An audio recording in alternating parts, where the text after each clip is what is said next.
We are in remote British Columbia, near the town of 100 Mile House. We're going to meet with Miriam Delicato to hear about her encounters with greys. It was October 1988. We were driving in northern British Columbia, and all of a sudden, out of absolutely nowhere, these lights appeared behind the car. It was almost as wide as 2 lanes. We actually thought that they were a big truck or something. The lights started popping on and off. The girl driving started to get really afraid, and then all of a sudden, out of absolutely nowhere, I said to her, "Pull over the car. It's not you they want, it's me." What possessed you to say that? I really didn't know at that point.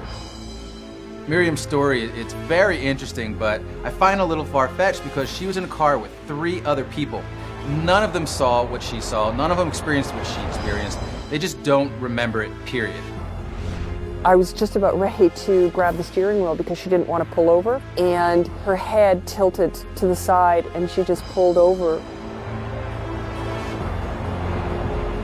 Did she pull over voluntarily? Something must have been guiding her because all of a sudden she became very quiet. Once the car was in the stop position, nobody in the car was moving at that point. Suspended animation is the way I describe it.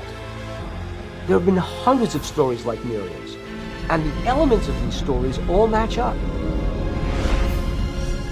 In front, these short grays were walking towards me, and they were about 3.5 feet tall, a little bit larger, bulbous type of heads with the round black eyes. There was no features on them that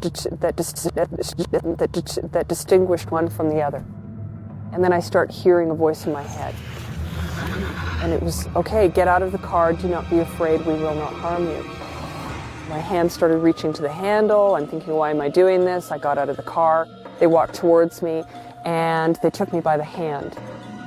Miriam's walking to the UFO, and she's actually guided by one of these grays. They actually hold hands. Did this really happen? What would tell me if it did or not are the details. The details would allow me to make some sort of determination. When you touched the gray's hand, did it feel soft and fleshy, or was it a bit more solid? It was solid. They were really cold, and it wasn't like warmth from, a person or an animal. It was cold. But wouldn't a normal reaction be to run for your life or pull yourself away from little beings that are dragging you into a ship? Absolutely, but there was no conversation other than, "Do not be afraid, we will not harm you," which did actually calm me down. This is very interesting what Miriam is saying about the grays calming her. Maybe they have some way of doing this, perhaps telepathy's involved. They just simply took me by the hand, led me down the highway. When I looked up, I saw a very large craft, probably about 40 or 50 feet across. And right at the doorway were these 2 tall, blonde-haired, blue-eyed aliens. Nothing like the grays. Absolutely nothing like them whatsoever. These short grays that had been with me just let go of my hand, and I walked on board the craft with the 2 tall blondes. What's the relationship of the grays that took you from the car to these tall blondes? I would say that these grays were their helpers. When you say grays, it's not just one species of extraterrestrial. There are many, many different species of them. What we heard from Miriam is that this species was obviously totally servile, almost robotic-like.